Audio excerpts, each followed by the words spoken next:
Hi, if you are watching this video, then you must also be interested in doing more for your natural hair, taking care of your natural hair, watching your natural hair thrive in length and in health. If this is you, stick around.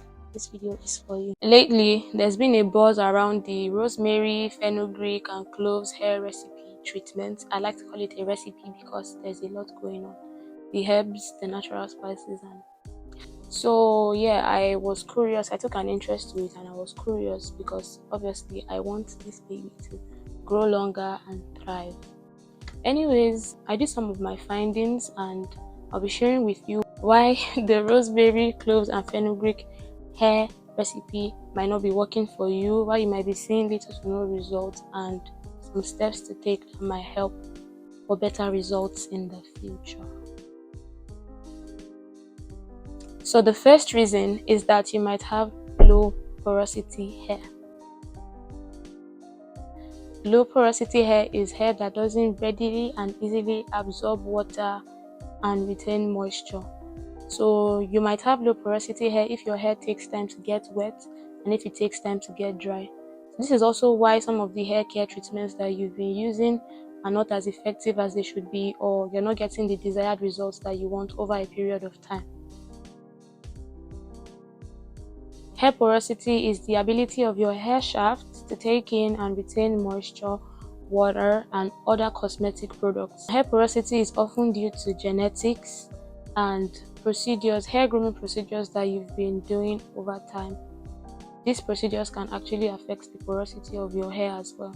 So this is why it is important to know the porosity of your hair so you can look out for hair care products and hair care treatments that are better suited to care for your hair. So next, we are going to be moving on to how to know the porosity of your hair, or how to know if you have low porosity hair. So let us get right into it.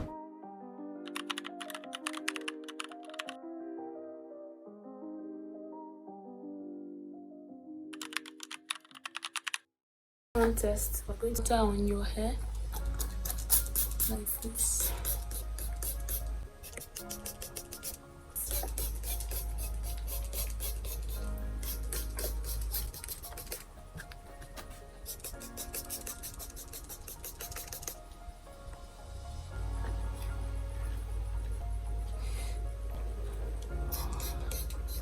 You can see this is the water spray test for porosity.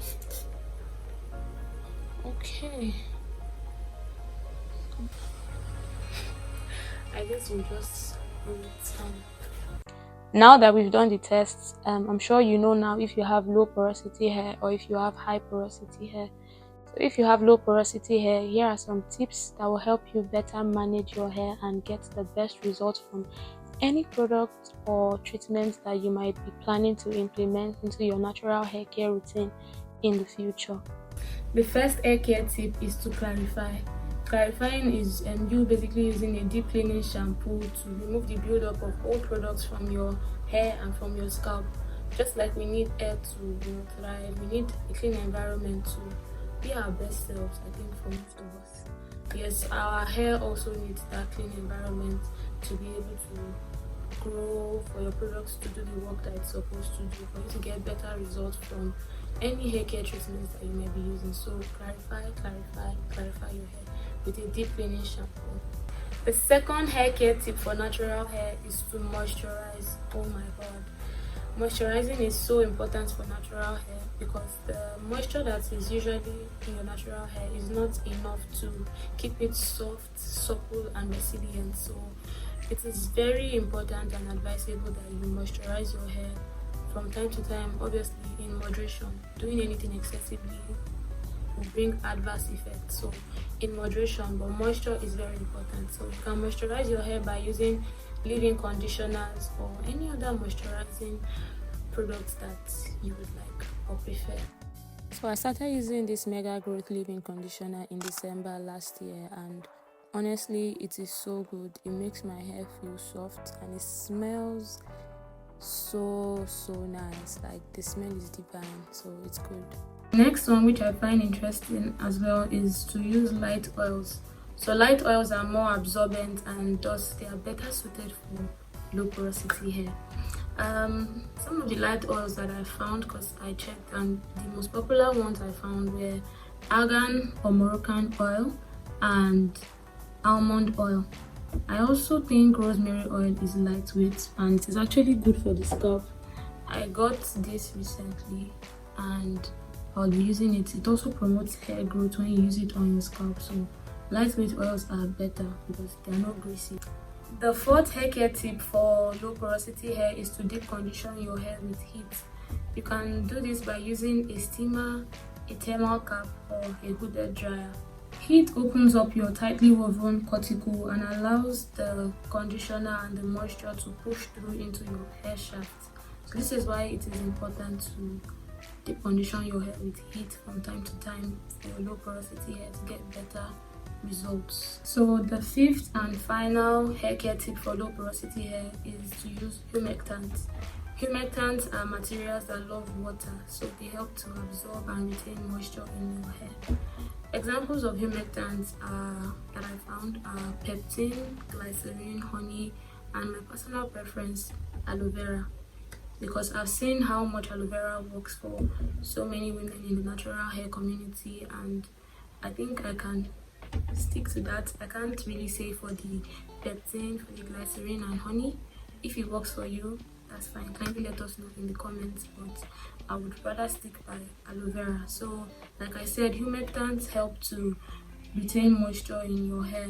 So this is another way of retaining moisture for your low porosity hair to get the desired results that you want. So you see, caring for your low porosity hair doesn't have to be a problem. It gets better and easier once you find products that work for you. And I know that for we natural hair girlies or natural hair queens, it is sometimes frustrating because we have to keep experimenting until we find the product or the treatments that work for us, and it can be frustrating because money goes into it. Yes, you're buying different treatments to use for your natural hair, and sometimes you use them and you don't get any result, and also sometimes it takes a lot of time because you've put in time to see if it works for you, and sadly there's still nothing. So I can understand because I'm currently experimenting with some of these hair treatments as well. So the one I'm going to be doing now, which is the reason why I made this video, is the Rosemary, Fenugreek and Cloves hair treatment, and I'm definitely going to do an hair updates in a few months, maybe 3, 4, 5 months. I think that's the span of time needed to see the results for my hair. So I'm going to do an hair update soon. It's not so far, is it? So there are probably other hair care tips or treatments that are not covered in this video. Please note that I am also still learning and experimenting, and I will definitely do an update from time to time. We've come to the end of the video. I hope this was helpful. If you have any hair care tips that you would like to share, please let us know in the comments. Any hair care tips, anything you've tried as well that has not worked out or that has worked out for you, kindly let us know in the comments. Please subscribe, like, share, turn on post notifications, and see you in my next video.